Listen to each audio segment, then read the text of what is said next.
Welcome back. Former COVID czar Anthony Fauci facing a grilling yesterday from the Senate Homeland Security Committee. He pled the Fifth Amendment 111 times. He would not answer one question surrounding the origins of COVID-19 and the government's response to it and his response. Joining me now is Texas Senator Ted Cruz. He is the chairman of the Senate Commerce Committee. Senator, great to see you. Thank you so much for being here. Good morning, Maria. Great to be with you. I want to get your take on all of this. First of all, I don't understand why he has to plead the Fifth since he already had immunity from that pardon. But you're now calling for Dr. Fauci to face jail time. Tell us what happened and your takeaway. Well, listen, the reason he had to plead the Fifth is his alternative was lying to Congress. And that's something, sadly, Dr. Fauci has done repeatedly. What has become public now is his private diaries. And his private diaries reveal that he was lying to Congress and lying to the American people day after day, week after week, month after month throughout the entire COVID pandemic.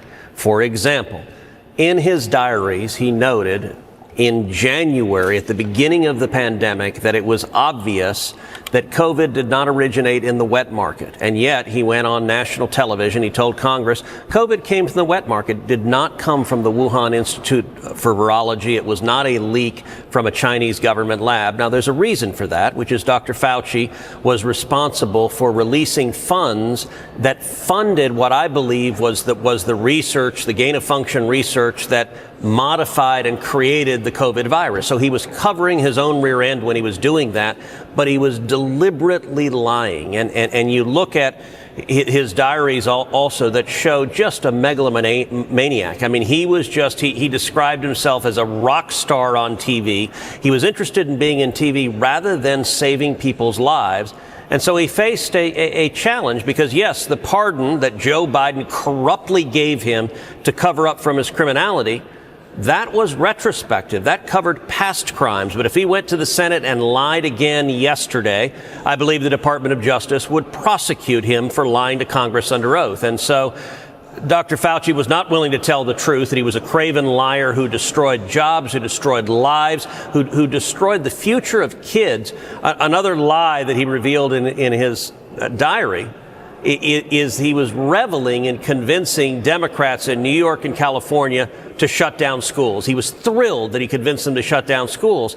And then Dr. Fauci went on TV and said, I wasn't for the shutdowns. I didn't urge anyone to shut down schools. That was a lie. And Maria, I think 10 years from now, social scientists are going to look back at the school shutdowns during the COVID pandemic and view it as the most inexplicable, disastrous public policy decision in modern times. We now have the data that the learning loss due to Democrats shutting down schools for over a year is the highest that has ever been recorded. And the racial gap, the gap between African American and white students, the gap between Hispanic and white students grew more due to the Democrat shutdowns, due to Dr. Fauci shutdowns, than it ever has in the history of America. That's why he pleaded the Fifth, because he couldn't defend his own conduct. That's unbelievable. But, you know, what you're saying this morning in terms of how he lied repeatedly, Rand Paul said that also. I had him on just last week, and he said the same thing. So how is it possible that he keeps getting away with this? I mean, Senator, isn't lying to Congress a felony? And yet, where's the accountability here? And then I've got to ask you, in terms of your own legal analysis, is that pardon legitimate? If it was done by the auto pen, could it be challenged?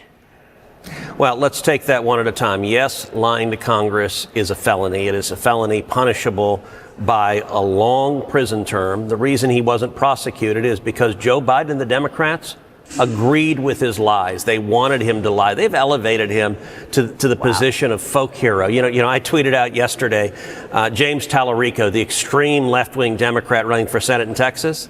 He tweeted out at one point this action figure. He had Dr. Fauci as this like superhero.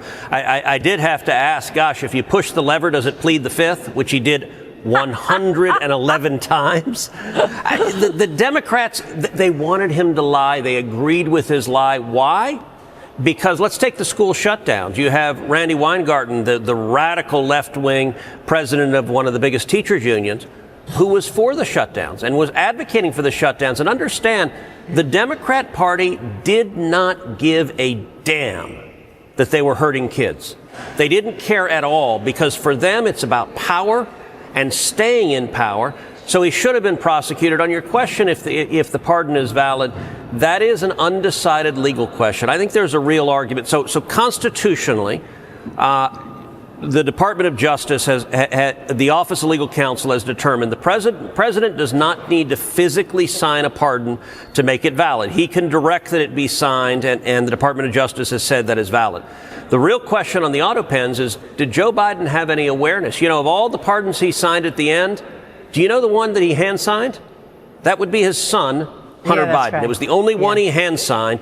And I have publicly called on my podcast, Verdict with Ted Cruz, for the Department of Justice and the White House to examine, is there any paper trail indicating that Joe Biden authorized the pardon of Fauci? Because if he didn't, that pardon is invalid. And I hope this Department of Justice will bring a prosecution and make the legal argument that a White House staffer trying to cover up every Democrat henchman, which and the pardons Biden issued were vast and unprecedented, including to his entire family, were not valid if the president did not himself directly authorize them.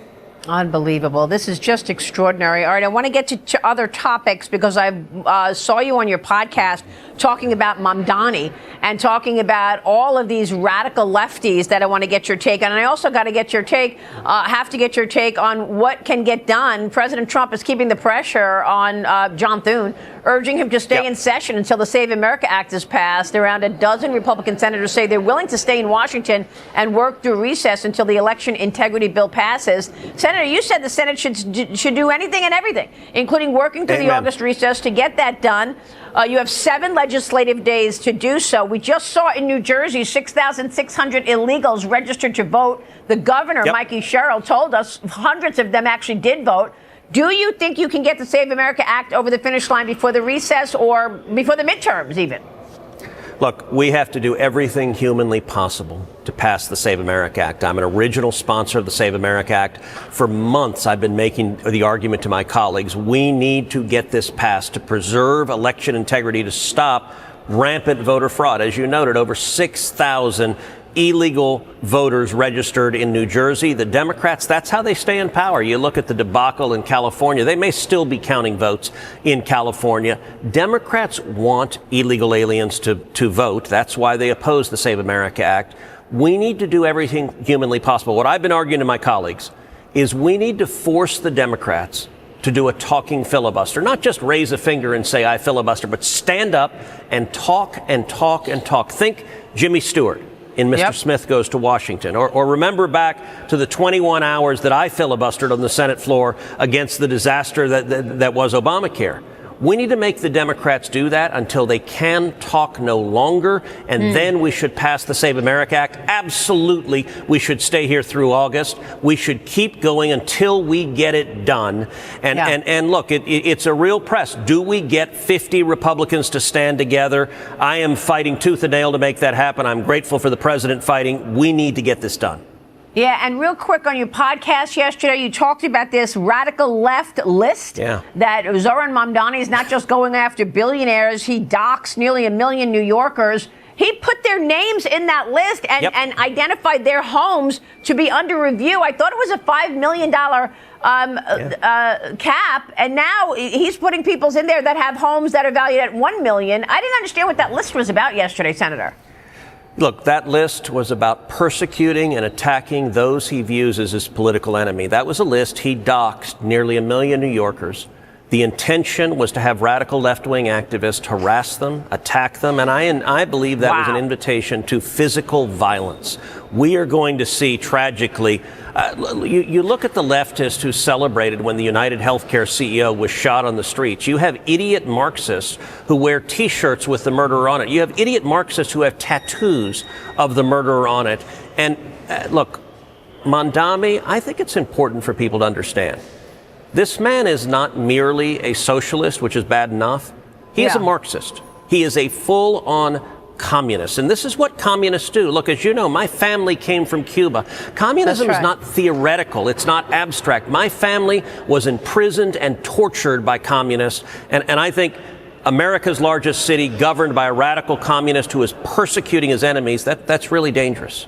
Unbelievable. All right, we've got some economic data to get to that's just breaking. We so appreciate your time this morning, Senator. Thank you. Thanks, Maria. Always a pleasure to see you, Senator Ted Cruz, and our condolences to your dear friend, Lindsey Graham. Thank you, sir. Thank you.